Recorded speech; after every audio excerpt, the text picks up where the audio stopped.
Okay, so I'm going to show you how to do an extremely basic circuit bend on a lot of basic cameras. Like this will work on old, Chinese cameras like this, kids cameras, and maybe some of the old crappy leapfrog cameras, the kids cameras.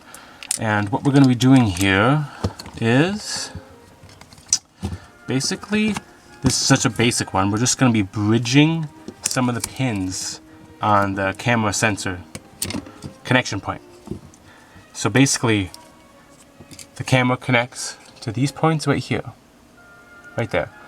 And we are going to be using a soldering iron to bridge some of those points so we could get a nice effect.